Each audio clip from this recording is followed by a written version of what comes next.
Thank you. Good evening. All the future technologies which Archana ma'am was talking about, I will be talking about those technologies in a very briefly. Let me introduce Jain Irrigation, and everyone knows. And Jain Irrigation stands across the entire agri value chain. We are in the input side, and we supply seeds, tissue culture plants, fertilizers, micro irrigation systems, sprinklers, and piping systems.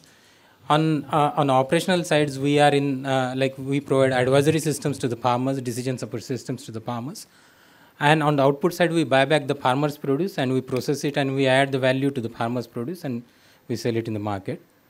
Let me talk about the very unique topic here, which we call it as a resource to root. Let me set the background before. Can you go to the next slide, please? We all know about this agricultural scenario today, and there are different constraints which we are facing, shrinkage of land, water pollution, water scarcity, and many other things. And next slide, please. Which Archana ma'am also mentioned about, we have available water potential of about 1123 billion cubic meter. Today we are water positive. Like if you consider the case of 2025, we are still water positive. But irrigation sector is the most, the major consumer of the water. But by 2050, we will be water negative. Like our demand will be more than the availability of the water. So where to save that? And if you want to be water positive, how to do that? Because by 2050, our population will go around 170 crores. And to feed this much population, you need to grow the crops. The crop will require more amount of water. So where to save? It is to the losses which are occurring in the distribution system where we need to concentrate and save. Because even if we save 10% of the water which is going in the agriculture, we will be water positive. Can you go for the next slide, please? And these are the losses. Almost 59% of the losses occurs in a distribution system, which is a conventional canal irrigated system, in main canals, in other canal systems, and in evaporation and seepage losses. Next slide, please. So we come across, Jain Irrigation has pioneered a very unique concept of resource to root. If you look at this picture, there are different models presented here. If you look at the model number 5, which is a very conventional, traditional canal irrigated system. Water released from the reservoir to the main canal, then the distributaries and the minors, and ultimately to the field canals. And if the farmer is using this water using a flood irrigation systems, he is getting a water use efficiency about 34% only.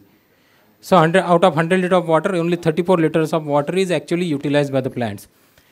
In our national water policy, we have taken a target of around increasing the water use efficiency by 20%. So we want to make it about 55%. But if you look at the scenario, which is resource to root, it's a complete pipeline, closed conduit network, distribution network. There are no losses. So your water use efficiency, if water carried through the pipeline and ultimately connected to a drip irrigation system, that is what we call it as resource to root. Your water use efficiency can increase up to 89%. But practically, this may not be a scenario everywhere. You cannot do it all the time. At least for the systems which are already in place, the canals are already in place. Government has already spent money for that. So you cannot change all those systems in a pipeline network systems. So there are different models which we worked out, and there are different water use efficiency which you can get for these different models. Like you can change the pipeline network system, maybe for the field canals, maybe for the distributaries, or maybe for the main canals as well. So you get different water use efficiency. Next slide, please. So ultimately, when we talk about the resource to root kind of a concept, it is a closed conduit distribution network right from the reservoir to the root, to the plant root through drip irrigation system. So if you compare this resource to root system with the traditional agriculture systems, as Mr. Rana mentioned that, our systems, the technology shall be people centric. So that is what the system is. It is a demand based system. We have designed a system which we call it as an on-demand irrigation system, wherein farmer can demand, like he can get a recharge, he can as we do the mobile recharge, he can recharge for the agricultural water as per the allocation available for the crop, and he can use that much amount of water is required on that day for his crops. So today I want to use 10 meter cube of water out of 100 cubic meter of water which I have recharged. I can use it as per my will. Whereas in traditional canal irrigation system, it is a rotational water supply. You get the water after every 15 days or in a month, and then you have to store that water somewhere in the wells or in the ponds, and then you have to use it whether you want it or you don't want it. So these are the differences with the resource to root concept and the traditional concept. Here in resource to root kind of a concept, all the components are integrated to each other, right from a central feeder system to a distribution canal systems to a drip irrigation system. Even the agricultural plantations and everything is controlled, monitored from a single place, from one place, and using a telemetry and remote sensing devices. Then irrigation efficiency is increased up to 90%, as I mentioned. Next slide, please. What are the benefits of this resource to root? There are different benefits of this resource to root concept. The first benefit is in economic, because the yield is increased because farmer is going to use drip irrigation system, and we all know that when drip irrigation system is used, your plant yield is increased. So farmer gets benefited by increasing the yield of the produce. We use pipeline networks, and if you are going to use a pipeline like HDP, high density polyethylene pipe, you get a life of more than 100+ years. Then water productivity, which is quite a new term for Indian context. Like, we don't talk usually about water productivity. We usually talk unit yield per unit area of the unit area. Rather, we shall talk about unit yield per unit cubic meter of water or something like that. So that is what we call it, is water productivity. So water productivity increases up to 5 times if you go with a closed conduit distribution system or resource to root kind of a system. Next slide, please. There are some technical benefits as well, because the entire network is controlled from a single place. You can make the schedules as per the requirements. Like today, if the farmer wants water, you can make the schedules for today's schedules, and you can irrigate as per his will. Suppose farmer has harvested his crop, and today or probably he don't want to irrigate now, so he can close down his wall for the given period of the time. So that is all possible, controllable from a single system using this resource to root concept. Then you can apply fertilizers. Precise application of fertilizer is very much possible with the resource to root kind of a concept. It is suitable for undulating terrains. We all know that drip irrigation system is possible even on a hilly terrain, on a slopy terrains. You don't need to level the land. You don't need to make the canals where you need to make the slope of 1500 or something like that.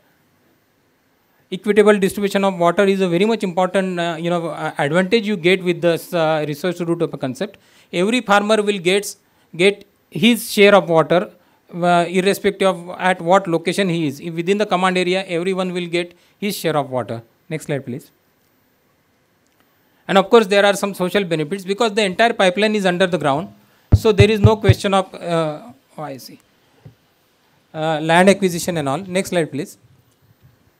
And environmental benefits, I don't need to talk much about it. Next slide. And ultimately more crop per drop. And these are resource to root matches with the SDG goals, with G20, the sustainability development goals which we have targeted. Next slide, please. Next slide. These are the projects which we have already executed under the concept of resource to root. Next slide. I am not going to go in details. Next slide. When I talk about resource to root and adding a component of like drip irrigation system, still drip irrigation system is a pressurized irrigation systems, and you require almost 2 kg per centimeter square of pressure at the farmer's inlet. So almost 20 meter of head of water column.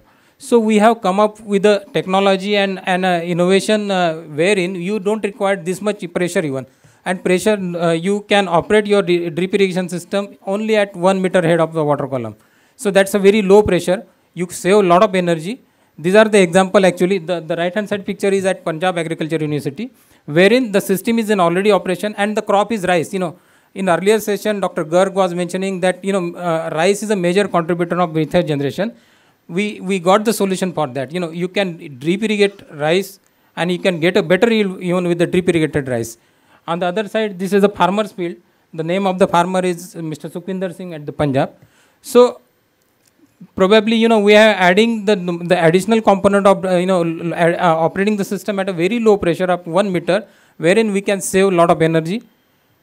So friends, we landed on the moon in search of water. And even if we find water on the moon, probably there is no chance in near future that we can go and settle a human habitat on the moon.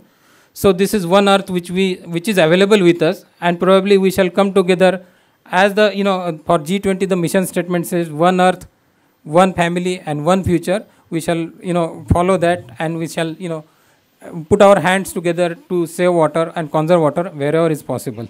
Thank you very much.